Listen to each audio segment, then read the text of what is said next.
मंदोदरी को दो पति थे, कथा जानकर चौंक जाएंगे। पुलस्त ऋषि के पुत्र और अगस्ती के भाई महर्षि विश्रवा के राक्षस राज सुमाली और ताड़का की पुत्री राजकुमारी कैकेयी से विवाह किया था। कैकेयी के 3 पुत्र और 1 पुत्री थी, रावण, कुंभकर्ण, विभीषण और सुपर्णखा।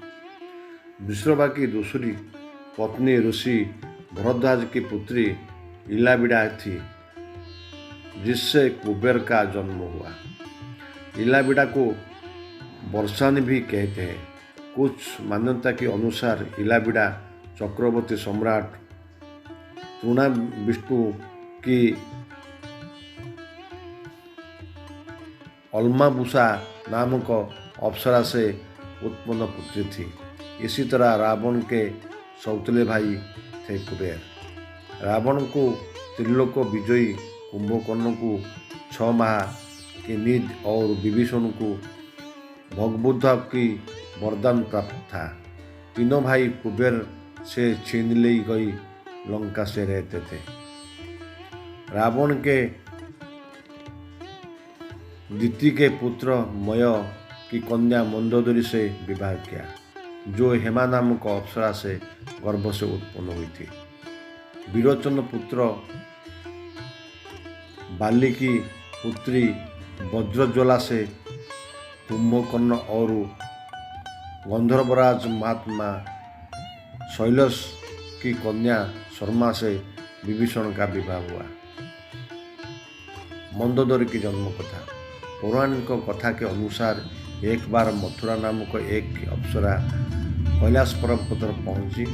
देवी पार्वती के वहां न पाकर वो भगवान शिव को आकर्षित करने का चेष्टा करने लगी। जब देवी पार्वती वहां पहुंची तो भगवान शिव के देह की भस्म को मथुरा के शरीर पर देखकर वो क्रोधित हो गई और क्रोध में आकर उन्होंने मथुरा को मेढक बनने का श्राप दे दिया।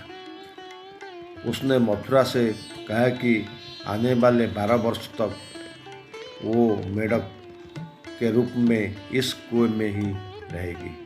भगवान शिव की बार बार कहने पर माता पार्वती ने मथुरा से कहा कि कठोर तप के बाद ही वो अपने असल रूप में आ सकती है। लेकिन 1 साल बाद मथुरा ने 12 वर्ष तक एक कुएं के रहकर मेढक रूप में कठोर तप किया।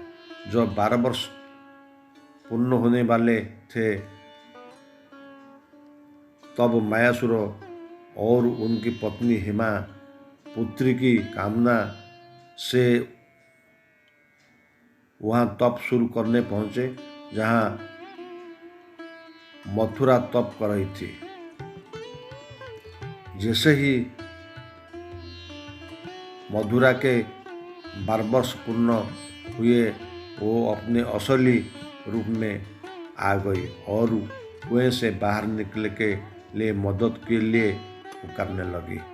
हेमा और मायासुर वहीं कुएं के पास तप में लीन थे। मथुरा की आवाज़ सुनकर दोनों कुएं के पास गए और उसे बचा लिया। बाद में उन दोनों ने मथुरा को गोद में लिया और उसका नाम रखा मंदोदरी। मंदोदरी की खास बात। मंदोदरी दिति के पुत्र असुरराज मायासुर और हेमा नामक अप्सरा की पुत्री थी। 5 कन्या में से एक मंदोदरी और चिरकुमार के नाम से भी जाना जाता है। अपने पति रावण के मनोरंजन अर्थे मंदोदरी ने ही शतरंज के खेल का प्रारंभ किया था। मंदोदरी से रावण को पुत्री मिली, अक्षय कुमार, मेघनाथ और अतिकाय। महोदर, प्रहस्त, विरूपाक्ष और भीकमवीर को भी उनका पुत्र माना जाता है। एक कथा यह है कि रावण की मृत्यु के खास बाण से ही हो सकती थी। इस बाण की जानकारी मंदोदरी को थी। हनुमान जी ने मंदोदरी से इस बाण का पता लगाकर चुरा लिया, जिससे राम को रावण का वध करने से सफलता मिली। मंदोदरी का रावण से विवाह। यह भी कहते हैं कि भगवान शिव को वरदान के कारण ही मंदोदरी का विवाह रावण से हुआ था। मंदोदर ने भगवान शंकर से वरदान मांगा था कि उसका पति धरती पर सबसे विद्वान और शक्तिशाली है। मंदोदरी श्री बलेश्वर नाथ मंदिर में भगवान शिव को आराधना की थी।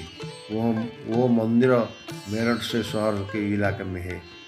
यह रावण और मंदोदरी की मुलाकात हुई थी। रावण की कोई रानियां थी, लेकिन लंका की रानी सिर्फ मंदोदरी की ही माना जाता है। क्यों किया मंदोदरी से विभीषण का विवाह? मंदोदरी अपने पति द्वारा किए गए बुरे कार्यों से अच्छी तरह परिचित थी। वो हमेशा रावण को वही सलाह देती थी कि बुराई के मार्ग को त्याग कर सत्य की शरण में आ जाओ, लेकिन अपनी ताकत पर घमंड करने वाली रावण ने कभी मंदोदरी की बात की गंभीरता से नहीं लिया। जब रावण सीता का हरण करने लाया था, तब भी मंदोदरी ने इसका विरोध किया था।